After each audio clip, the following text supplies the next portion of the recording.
Yes, Erica, what is it? Sir? Sorry to disturb you, but I've just received a hand-delivered letter for you marked urgent. Read it to me, please. Yes, sir. You are cordially invited to attend a gala soiree this Saturday evening in celebration of the new and prosperous future, Ryuichi Hayano. Thank you, Erica. RSVP immediately. I will definitely attend. Well, well. The time has now come. As we have already arranged, you take care of the President. Don't rush anything. An old man like that can easily be dealt with. What do you think? Why don't you join the party as well?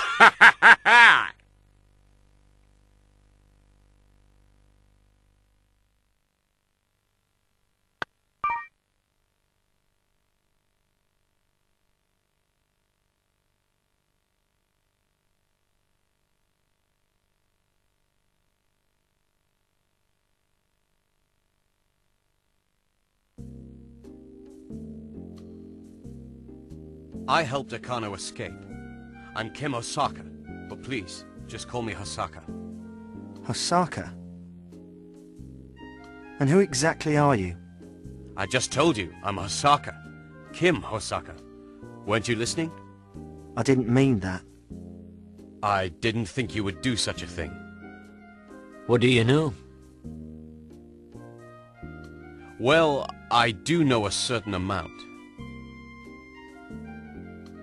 It's easy to get into the Hayano Industry Lab. But when it comes to destroying it, it's a different story. I told you that we've completely destroyed their anti-proton core. Ah, you misunderstood. It was an exact duplicate of the real thing, but it was just a model for testing stress levels and core heat tolerances. Test anti-proton core? What do you mean? It couldn't function as an engine. The damage that you did meant nothing to the project. Your mission was a complete failure. Shit! I've done it all for nothing. I've made such a mistake. I knew it. We shouldn't have counted on you. What? Shut up, old man. We now know that Hayano Industry is involved. The underground lab was their property. There's no doubt that the government is involved too. Yeah. We can say that Hayano Industry has power over the government. What? Hayano Industry has the power to do that? Yes. Hayano Industry cannot be seen as a single company, but more like one that affects all the companies around the world. So it's obvious that they have consent and power to construct a shuttle. Right. Things are starting to make sense now. It's all coming together. By the way, I heard you intended to destroy the shuttle. But then what were you gonna do? Without the ship, it was likely that all the people would have died there. You're right. The destruction of the ship would have meant the extinction of humans. But we knew all that. Only a small proportion of people could be saved with the ship anyway.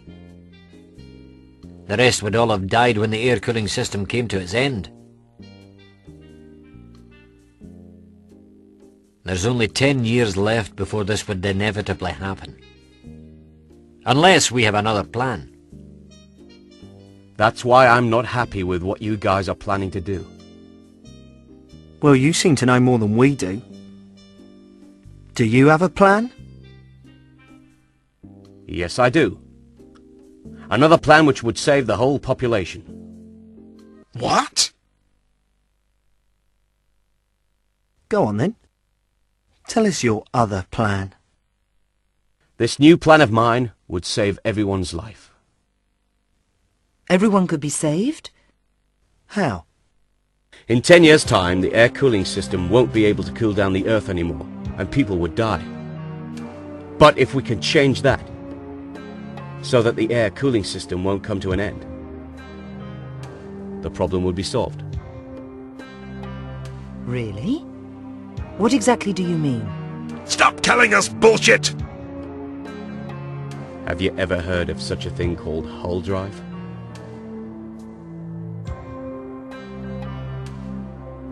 Hull drive? What is it? If we can use the hull drive to power the air cooling system, we could save the Earth. Hull drive? What are you talking about? That's all bullshit. It's only a legend and it's never gonna work. It's a useless idea. I'm asking you, what's a hull drive? Scientists see this as a legend. But apparently a technology exists which enables the production of unbelievable amounts of energy. A hull drive could be created with such a technology, but to succeed in building a hull drive would be incredible. Only a small amount of energy is needed to function the hull drive. And if you think about the small amount of energy that it uses up, its performance is thought to go on forever. Is such a thing really possible? I remember hearing about some research that was being done on this about 100 years ago. But I also heard that the research was interrupted. They obviously realized that it was impossible to create such a thing. I'm sure this thing about the hull drive is a story made up by the scientists that existed 100 years ago. Scientists without a brain. They were just talking without really coming to a conclusion. Well, you don't conclude much either, Grandad.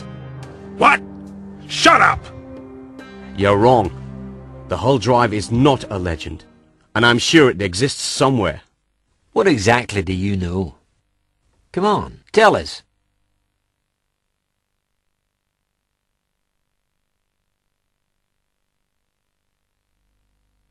Is everything ready for the party? Yes, sir. We're almost ready, sir. There will inevitably be an attempt to sabotage our work at this party. What exactly do you mean? Our aim for tomorrow will be to get the bastards at the party. They usually spend their time downtown mixing with ordinary people, so that they don't get noticed and live happily.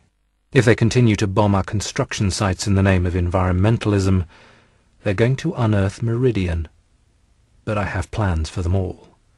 At tonight's dance, I want our doorman to be careless, admitting anyone who shows up. Careless, sir? I don't understand. I've had it leaked to the street that all the heads of our company's most ambitious projects will be attending this dance. If some of our enemies show up to glean information, I want them to be able to waltz in, but not out.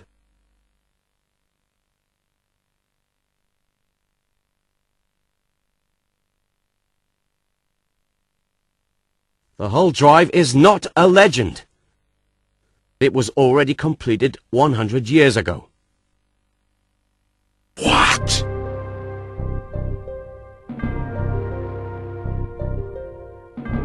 A 100 years ago, there was a scientist called Marius Clamus.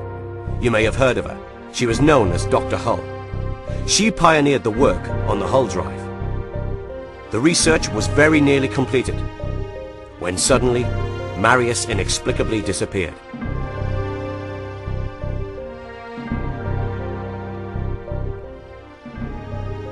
We'll get both the hull drive and the research data. Why? Well, we've come this far. Exactly. When Dr. Hull discovered Hayano's real reason for backing her, and how deadly her invention could be in the wrong hands, she stopped her work on the hull drive. She then recorded all of her notes and data, and went into hiding. Hayano searched for her, but without success.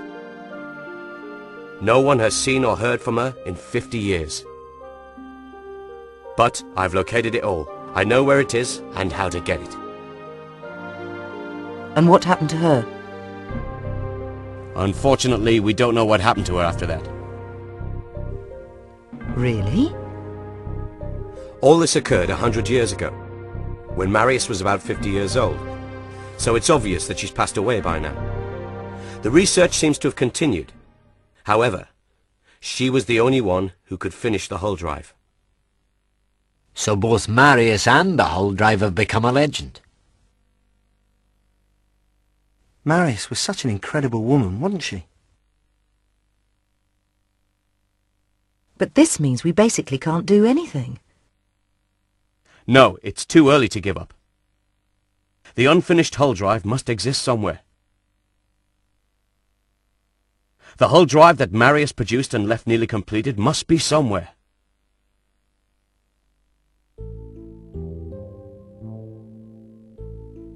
If we can find where it is, and locate the research data she used, then we may be able to do something. If it really exists, it's not impossible. Even if we do find the hull drive and the data, who's gonna finish the work? Remember, Marius doesn't exist anymore. What? I can't believe it. A chance for you great scientists to work together as friends? And you're so unmotivated. What? You knew that? Do you remember? A long time ago, I asked you to look into finding another solution. You? You're the one. Are you the guy who helped us to escape? So, you remember now? Yes, I am. Now I think you guys can do this. I don't think anyone else in the world can. Who are you? I can't tell any more now. The important thing is that we all collaborate together now and find the information concerning the hull drive. Okay then. Since he saved our lives, Raz. According to the documentation, it took Marius 20 years to discover the correct working order of the hull drive. So if we don't have the data, we'd never be able to make it. Huh? We do know where the data is. What? You sure about that? Yes, I'm quite sure of it. When Dr. Hull was developing her invention, she ran out of money. So, she made a deal with Hayano Industry, who funded her work for part ownership. Hayano Industry? Yes, only because of the hull drive's potential as a deadly weapon. A friend of mine has already sneaked into Hayano Industry and just told me she found the chip. But for now, it's safer for my girl to keep the chip hidden in her office. Well, it looks like we're just going to have to go in there and get it. Yeah, without blowing her cover or getting us all killed.